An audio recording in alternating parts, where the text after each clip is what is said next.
a mother, a national of Bangladesh who made the decision to immigrate to Canada in the late 1980s. He was seeking greater prospects for his family and future offspring, as well as a better life for himself. Mumtaz Begum was the woman he was supposed to marry.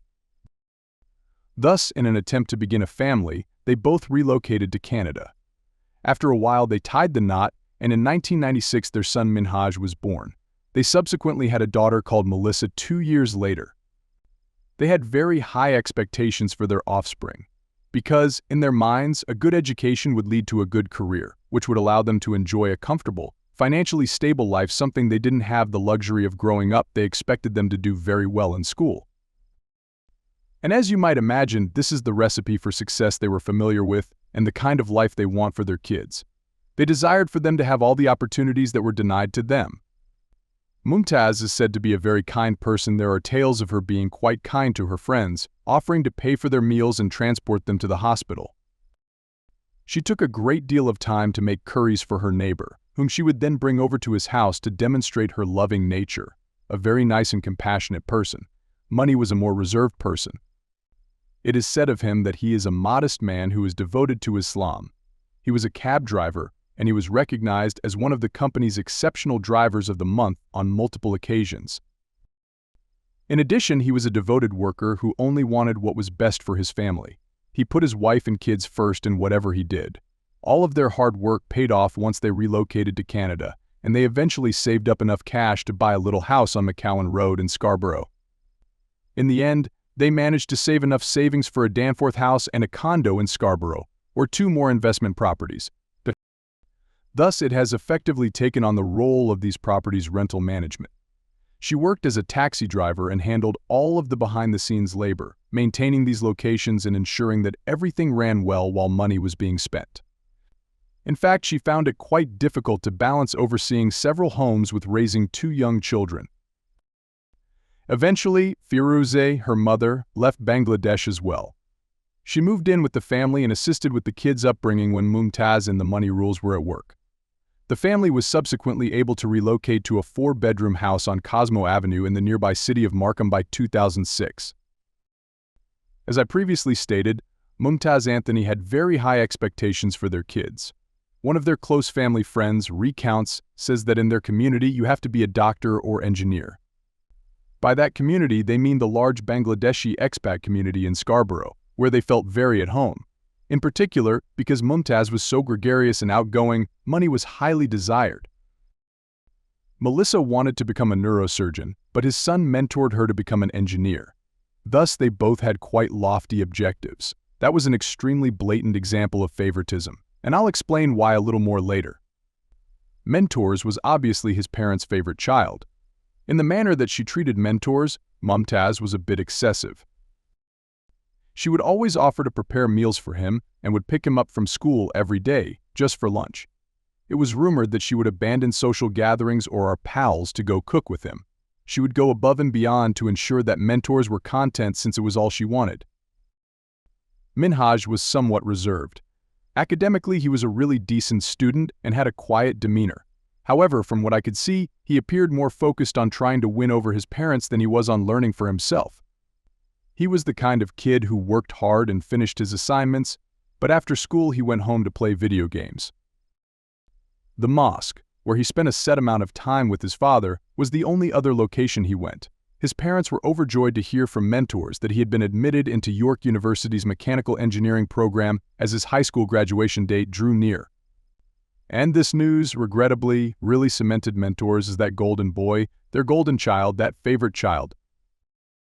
Unfortunately, I say that because having a favorite child puts a lot of pressure on everyone else and just kind of ruins everything. He would feel as though he was carrying the weight of the entire planet, not to mention his sister. It would be awful to realize that your parents, who obviously appreciate your sibling more than you, consider you to be only slightly better than them. It's just not a pleasant sensation. Additionally, Melissa was the total opposite of her brother. She was characterized as a disobedient teenager. She would frequently end up in the middle of arguments at home and at school. She had a 92% average in high school, but at one point she gave one of our teachers the finger and got suspended. Living with her parents, she allegedly indulged in marijuana use, alcohol consumption, and covert dating because, well, parents aren't exactly lenient when it comes to dating. And, this is all quite typical stuff. Like to get into arguments with your parents, to run into problems at school, and to indulge in alcohol like a date.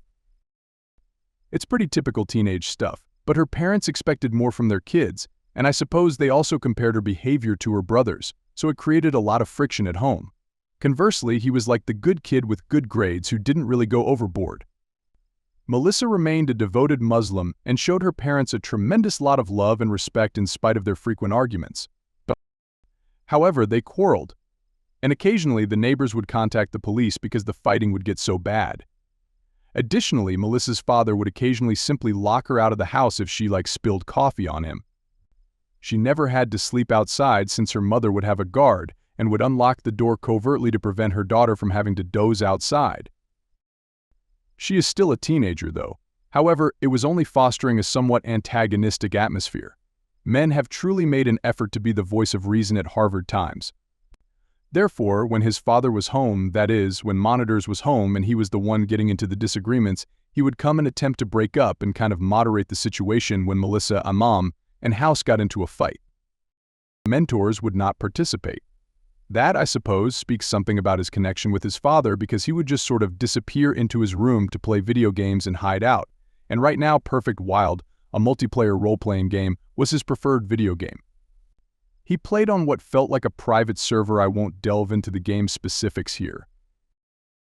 That is a modified version of the game, typically managed by a group of players, and it had its own set of rules and community.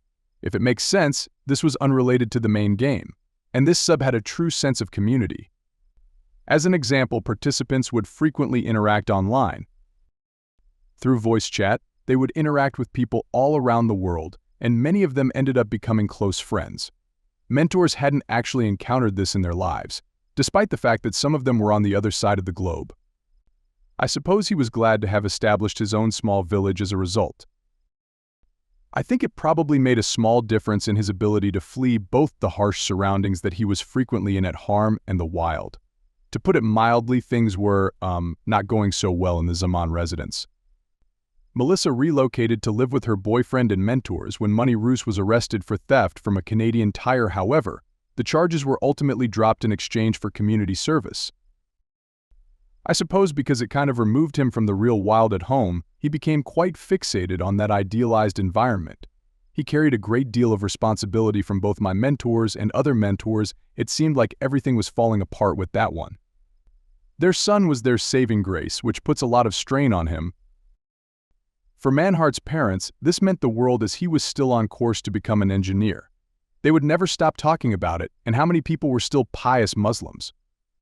In other words, Mumtaz had no idea what their kid was going through behind closed doors when his faith began to falter and he began to post on the internet about how he was kind of drifting away from religion. He also began dating a woman, though he was extremely secretive about it, so I'm not sure if she was an internet girlfriend or anything. He only disclosed information about his relationship to his online pals, and he frequently lamented to them about his loss of independence and his need for control over his life. Additionally, he spent a lot of time online. It looked that he was addicted to the game Perfect World because several of his online pals claimed that he would play the game right before bed and then continue to play it the next morning. Correct? He turned to it as a way to escape the real world. He just seemed to be always on top of things, like he was still on track to become an engineer, so I'm not sure how he got anything done. And while it seemed like he was on it all the time, I really don't know how he was accomplishing stuff outside of this game. However, as he was still going about his business as usual, nobody in the real world or even in the game seemed to be noticing anything wrong. It was clear that he was still in school and pursuing his engineering degree. It didn't appear like anyone in his life was aware of how much video games he was playing. I believe they may have assumed he was studying or something else when he was playing video games outside. I'm not entirely sure. Most likely they chose to ignore him due to his scholastic achievements. Now, they were unaware that he was not, in fact, a student at York University, as if he had never been accepted to York University, as he claimed to them. He was enrolled in the electronic engineering department at Seneca College. Thus, he had been lying about everything for the entire time. Additionally, his grades at Seneca College had begun to decline. He started skipping classes, which led to him genuinely failing some topics and having to repeat them the following semester. It got to the point that he had to quit out completely, and his parents were completely unaware of it. They kind of assumed he could get away with everything by pretending he was going to York University to earn an engineering degree and getting great grades, and he stopped finding himself in a really sad place after mentors, drops out of Seneca College completely. And he just kept lying to his parents rather than telling them the truth about everything.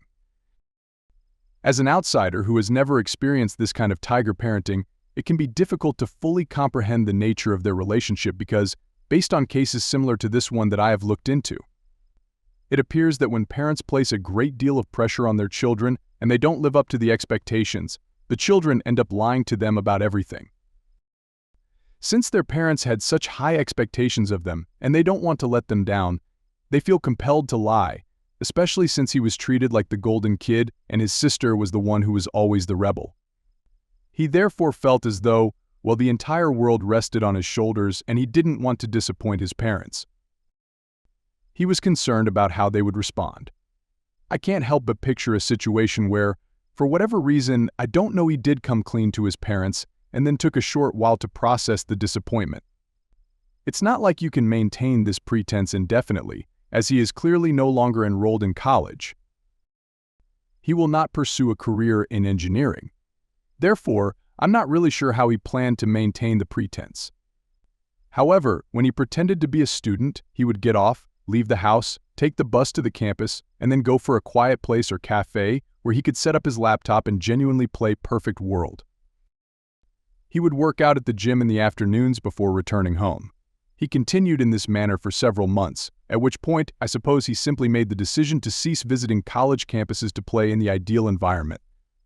Rather, he would visit the mall and locate a spot to play while sitting down. Perfect. And he would, do this on most days of the week. And it's kind of depressing, actually. He clearly had an addiction to this game, and it was all he wanted to do. In fact, the game caused him to discard his schooling. It's okay if you decide not to study or do anything else. However, it doesn't appear that he was only unwilling to learn. It seemed as though playing this game was all he wanted to do. I take it that it felt like a way out for him. It was a place where he could freely express himself online, sharing his thoughts and feelings, and interacting with others without difficulty. When his online acquaintances would question him about why he was quitting the game, he would occasionally respond that he was going to Perfect World jail, that he was going to kill his parents and wind up in this jail. Nobody has ever seemed uncool, in my opinion, by adding, "Yeah, that I did, just that kind of go to jail." In any case, I believe that his online pals simply assumed this was a joke because occasionally members of these sites would just utilize this in an edgy, dark, humorous way. They believed that jokes of such nature would just become more commonplace because they were so edgy. For many people and many households, it wasn't a severe issue. Ion's standard correspondence. It was just, like all those standard manuals. He recently made some incredibly offensive jokes on the internet, including jokes about religion and homophobia, and nobody really reacted to him. I'm not sure if they found it humorous or if they were simply too afraid to sort of respond to these jokes. It seemed as though he was deliberately making jokes that would insult as many people as possible. His comments only got darker and more vulgar, like he really enjoyed making people laugh, and his jokes got so offensive that one of the moderators banned him from the game for weeks. I believe that he was trying to be lenient with men by not banning him completely because he understood how much the game meant to Menhaz. Besides, he didn't really have much of a life outside of the game.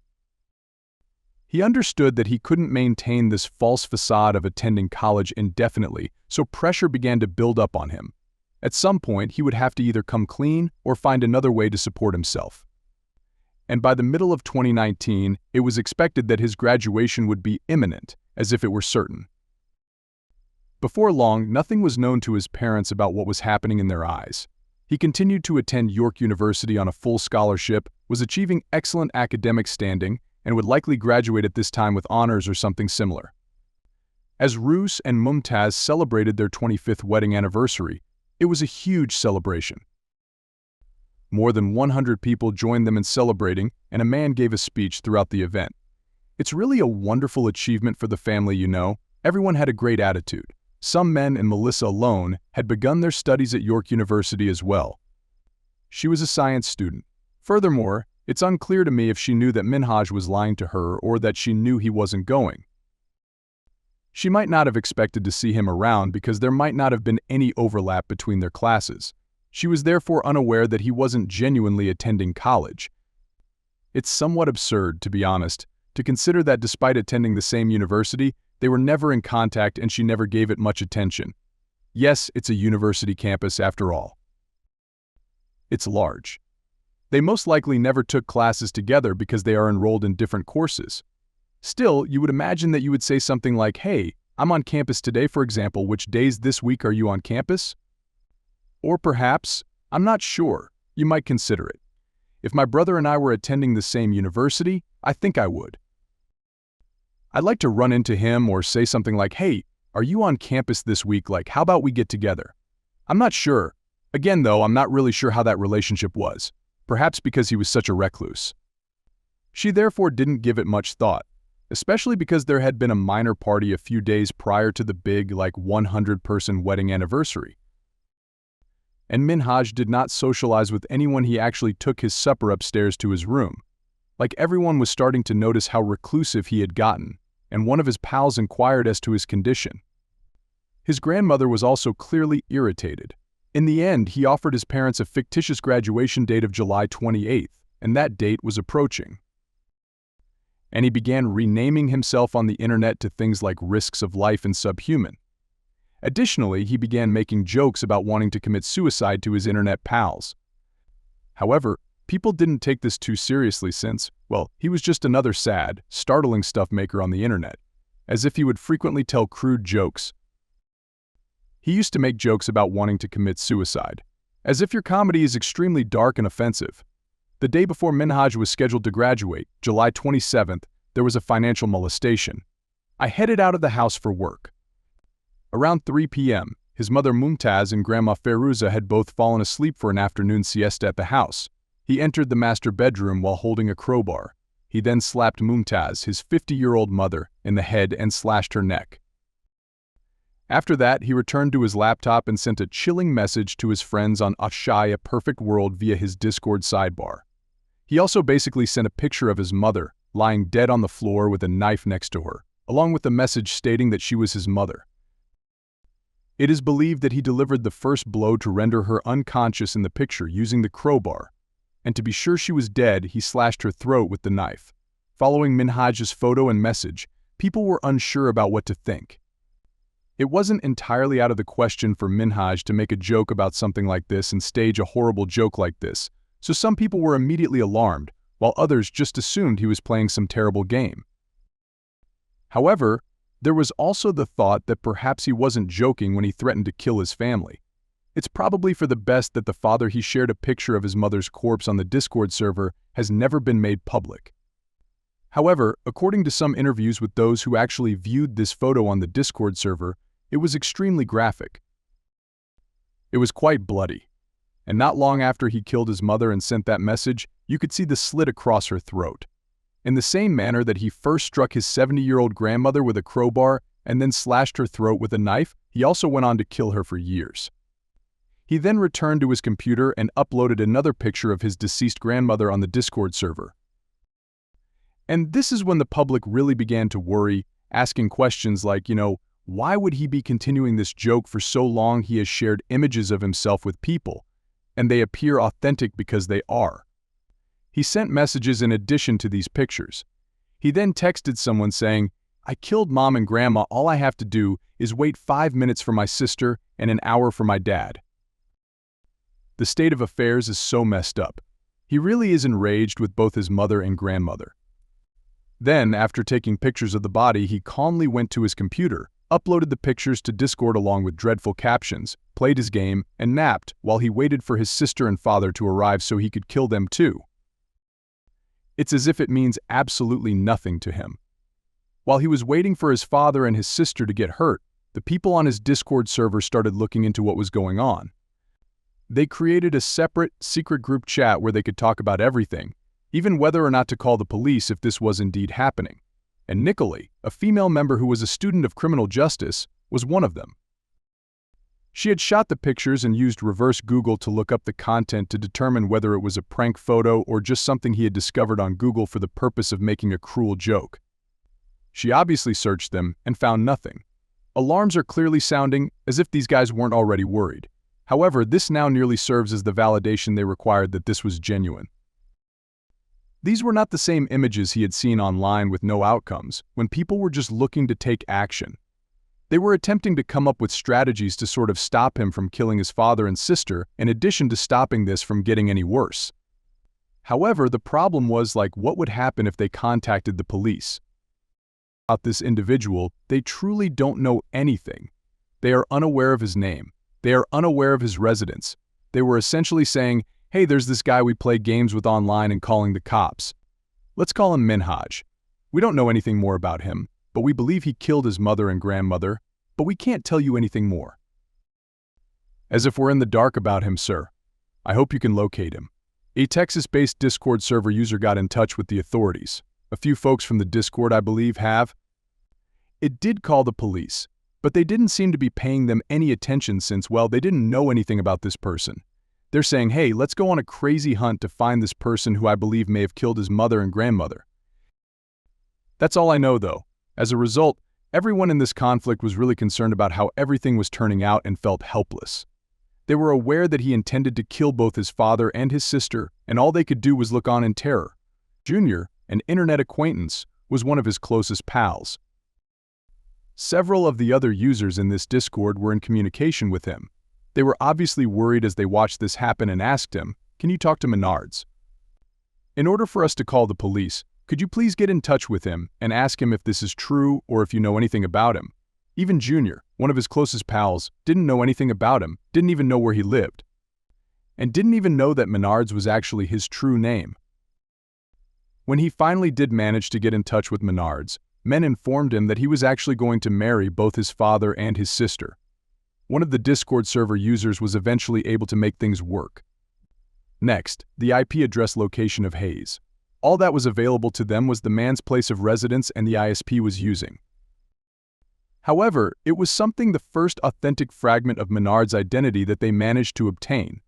But by then it was too late. Melissa had entered many homes through the front door, and men had murdered her in the same manner that he had murdered his mother and grandmother. He grabbed a crowbar.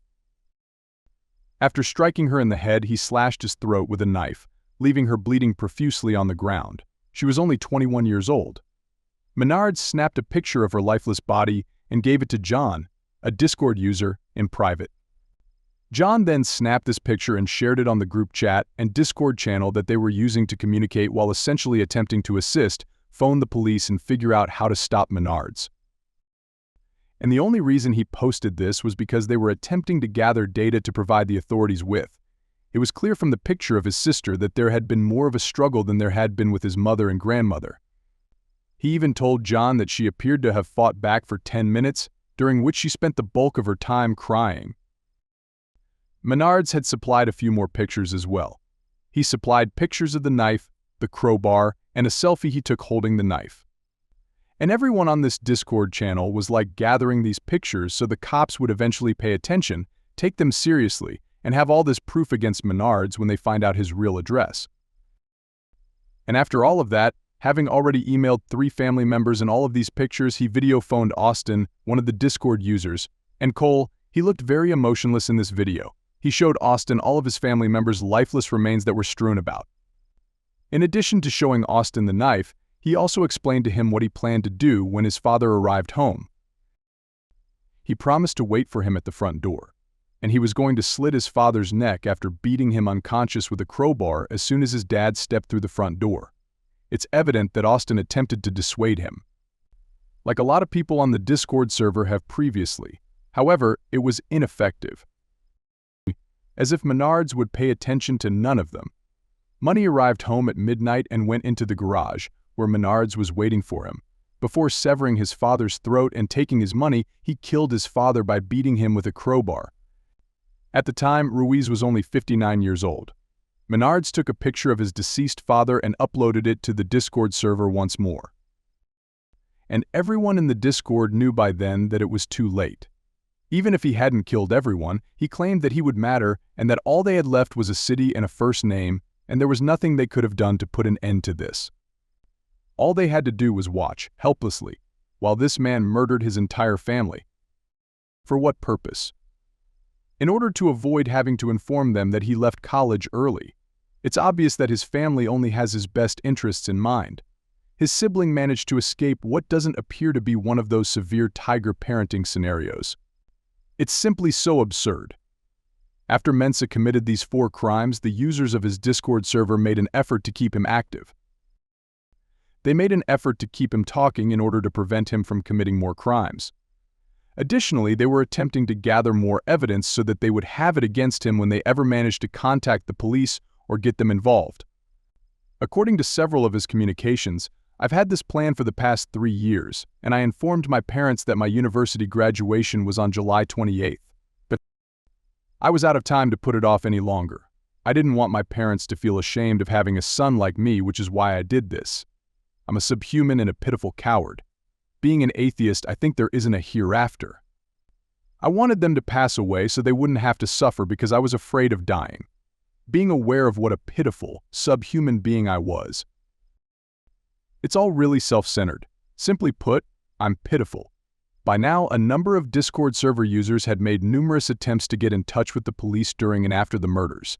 One member from Tunisia even attempted to get in touch with the International Crime Stop, while another member from Minnesota contacted his local police department, which placed him on the radar and transferred him to the Toronto Police Department because Menhaz was clearly from Markham. There are now conflicting accounts on what precipitated this case's subsequent phase. According to certain sources, the Toronto Police Department got in touch with Discord after the Minnesota man was transferred to them. They were able to obtain Mendoza's IP address using Discord, but this only provided information about his ISP. The cops then got in touch with his ISP, who instantly provided them with his real address.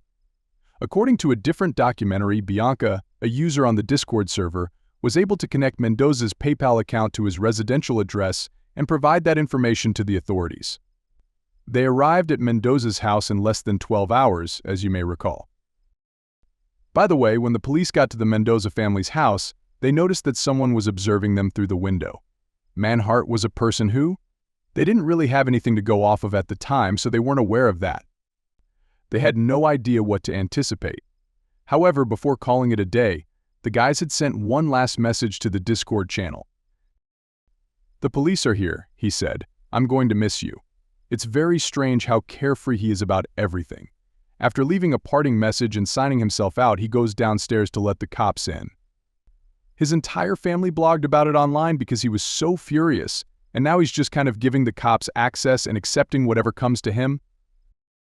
Furthermore, this is merely a welfare check at this time, much as for the police. As if they have no idea what to anticipate. They are unaware of the entire circumstance. However, they do hold Menards while they search the residence when they arrive. Men were utterly emotionless when this was happening. "Whose harm?" one of the officers reportedly asked him. "My family," and the officer asks if they're okay, he continued. Menhaz responds, "You'll see inside the house they find the bodies of Fairuza monitors Mumtaz and Melissa after being taken into custody." Menhaz was first accused of 4 first-degree murder charges. He gave quite honest replies throughout the first round of inquiry. With such casualness, he acknowledged that it was his fault that his family had passed away. He was also quite reticent about the details, even though he was honest about what had happened. And seeing this interrogation on video is very bizarre because it's so absurd. Furthermore, it's really difficult to comprehend how someone could kill their whole family. Then, it appears as though they are completely carefree. They exhibit no emotion, regret, guilt, or anything else. Additionally, others believe that he exhibits narcissistic qualities based on his actions during the interview and questioning. And I have to kind of agree because of the way he's trying to maintain control over the situation by being reticent about all the details. He wonders if this is all just a big joke to him, because it almost looks like he's attempting to play the part of a villain in a video game or a movie. In the end, Menhaz did enter a guilty plea to 3 counts of first-degree murder and 1 count of second-degree murder. His mother was the victim of the second-degree murder charge, which he claims wasn't planned. However, given that this was his first victim, I failed to see how it could have been. He killed this person as his first victim. He claimed to have spent 3 years organizing this. Either way, since he still faces 3 charges of first-degree murder and 1 charge of second-degree murder, I don't think this would have significantly increased his sentence. The prosecution was presented with an abundance of evidence, including all the images taken at the crime scene, which made their case quite simple.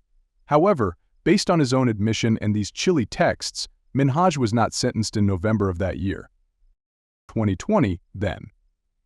Additionally, he was sentenced to life in prison without the possibility of parole for at least 40 years at the age of 24, meaning he won't be allowed to seek for release until he is 64. Quiet, he informed the court. I just want to say I'm sorry to everyone I may have hurt with my behavior, especially to those who knew my friends, family, and loved ones and who I could never have imagined seeing something like this from me. I apologize. Which, let me just add, is just like the pitiful thing that FEMA had him say. Saying I'm sorry to everyone I may have hurt with my conduct doesn't sound like an apology for killing your whole family. It sounds like you received a poor grade in school and you apologize profusely for any harm this may have caused to you. You know, it simply doesn't seem like he's expressing regret for something this significant. Quiet, the court ordered. Furthermore, it's hard to think of a more horrifying manner to murder someone than slashing the victim's clothing. Mr. Zaman accomplished this 4 times in a few hours, not just once. The brutal murders of Mr. Damon's 4 closest friends and family members, and the impending revelation of the truth about his non-attendance at school make no sense to any rational person in society. Before we wrap up this video, I just want to discuss the fact that he did talk about this before the event occurs. And I can't begin to imagine how it feels for the people he joked about in his discourse, or the message he sent that we previously discussed, threatening to kill his parents and go to jail. In 2015, roughly 3 to 4 years prior to the incident, he actually messaged another person on Discord, saying, "Bro, I've got to tell you a secret. In April of next year, my whole family and I are moving out." I can't even begin to image how it would feel for the individuals he actually told about this to, who at the time seemed to be laughing it off, even though they now realize that there have always been warning signals for this to happen and killings to occur. Furthermore, I'm not at all criticizing these individuals since, really, what could they have done?